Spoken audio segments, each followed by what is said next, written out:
Hey guys, what's up and welcome back to another video. For today's scent, I'm wearing this one called Forever Red from Bath & Body Works, and this is just a body mist. But I've been all about Bath & Body Works lately because they're having their semi-annual sale, so I just got a few things from that, and in lieu of the celebration, I decided to wear this today. So be sure to let me know if you're shopping the sale and if anything catches your eye. If you're new to my channel, then welcome. My name's Melissa, and around here we do tons of different types of beauty content. I make 2 videos a week, and my video on Wednesday is pretty random, and the video on Mondays is a routine video. And what we do is an in-depth review and a tutorial using the eyeshadow palette of the week. And this is the palette that we're working with today, and it's from Rimmel, and it's their Electric Violet Edition palette. And before we get started on this, I did want to throw a quick note in. If you happen to catch my last week's Wednesday video, it was a lot shorter than normal and it might have seemed a bit more maniacal than normal. And that's because I had pretty much an all day long psych appointment. So I really didn't have very much time to film a video, so I was kind of really hustling all over trying to find a video topic to make. So the first part of this video is going to be our tutorial, of course, and then the second part of this video is going to be the in-depth review. So if you're curious more about my experience with this palette and how I feel about it personally, then be sure to stick around for the second part of this video. So without further ado, let's get right into it. So as far as prep steps, I already went ahead and moisturized my eye and I put some eye primer on. But today we're going to do some tight lining. So I took a pencil that I'm going to use later on for my waterline, and I'm going to use the same color to go ahead and easily tight line my upper line. So again, none of these shades in this palette have any shade names, so I'm just going to call them out by color classification. So the first brush I'm going to take is more of a precision blending brush, and I'm going to go into the first shade into the palette, and I'm going to line under my entire eyebrow with this shade. Now after I get it placed, I'm going to give it a quick blend so it doesn't look so harsh. And I'm going to take the same brush, I'm going to dip into the black shade, and I'm going to put this in my entire crease. And it's okay if it gets on your lid because we're going to need to place it there as well. And then going into one of my famous detail brushes, I'm going back into the black shade, and then I'm just going to fine tune this lid. What I want to do is leave a little blank space near the center of my lash line and fill everything else in. Now taking that first brush, I'm going to go into the matte purple shade, and I'm going to run this around the harsh line of the black.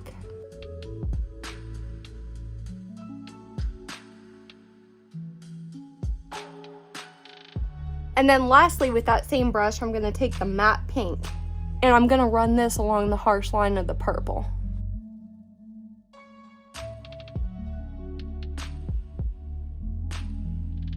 Now I'm taking that detail brush again, and I'm going to wet it with some water.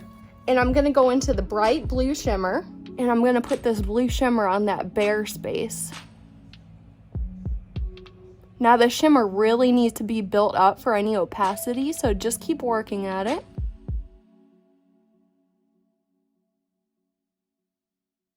Now once you get on there, take that same detail brush and go into the dark purple shimmer, and we're going to use this to fade the blue into the black. So be sure to put it on both sides. And then for your waterline, use the same liner that you use for your tight line. And now for the lower lash line, I'm taking a flat definer brush for the first shade, and I'm going to go into the black first. And I'm going to very tightly line near my lower lash line. And now with that detail brush, I'm going to go into the purple that's 3 shades from the right. And I'm really gonna buff out this black lower lash line with that. Now take your favorite inner corner highlight brush and go into the first shade and just lightly put this on your inner corner. And there's the entire look. Let me go ahead and put some mascara on and kind of balance out the other eye, and I'll be back and we'll talk about it. Okay guys, I'm back and the look is finally completely done. And I think this look works with either mascara or if you wanted to add a pair of lashes. Now I must personally say I think this is a really cute look. You know my passion for a blue eyeshadow, now pair that with lighter blues and purples and it has my heart. I love the entire smoky vibe of this, and I think this will enhance and suit any sort of eye color. So if you have this palette, be sure and give this look a try and definitely let me know how you like it. I'm gonna go take a little break and then I'll be back and we'll get into the in-depth review next. Hey guys, welcome to part 2 of this video, which is the in-depth review. Today we're going to be reviewing this palette from Rimmel London, and it's called the Magnifies Electric Violet Edition. And of course, this is what I'm wearing on my eyes right now. So the first thing I always like to talk about is the palette's packaging. Now this is a drugstore palette, and all the palettes at the drugstore are supposed to be made see-through. The reason why is because you're not allowed to test them, so you're supposed to be able to see through directly to the shades to kind of get a sense of what you're going to buy. So this palette is made of a plastic casing, which I really like because it's protective of the shadows within. And it has a plastic clasp closure, so there's no magnets in here. And there's no mirror whatsoever in here, but it does come with a little dual-ended brush. And on one side you get an actual really nice brush. It's actually really usable. And on the other side you have a sponge tip applicator, which is good for shimmer application. So in this palette, you get 12 different shades, and each one weighs 1.18 grams, and that's just slightly above the average amount per pan. So all the shades included in here are eyeshadows, so there's no pressed pigments that you have to worry about, and they are all FDA approved. Now within this layout, you get 2 formulas, and that's made up of 3 mattes and 9 shimmers. In other terms, 75% of this palette is shimmer, so it's very, very shimmer heavy. If you're a matte lover or really build your base foundation in mattes, this might not be a good choice of a palette for you.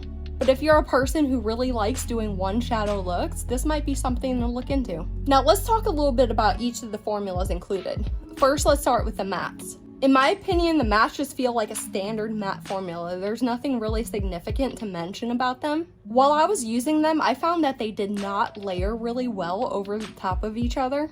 And on top of everything else, I found it slightly difficult to blend out. And also, each shade necessarily did not look the same on my eye as it appears in the pan. There was some sort of disparity between some of the shades. And if you were curious, this is definitely more of a buildable formula. So as you apply it to your eye, you're gonna have to really, really build it up to get the intensity that you desire. You're not gonna get immediate pigment right away. And as it's a more buildable formula, it makes it a lot more easier to manage and control. So let's move on to the shimmer formula.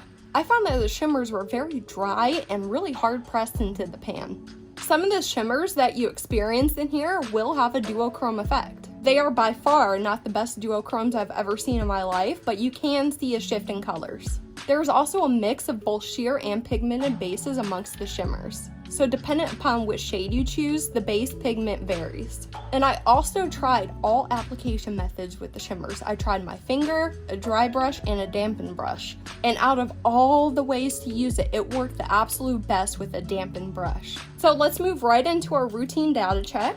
This palette is not clarified as being a clean formula. The brand in its entirety is cruelty-free.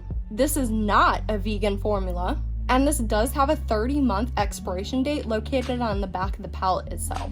So real quick, I'm going to throw up a picture of some swatches that I took from this palette so you can see how every shade looks swatched out.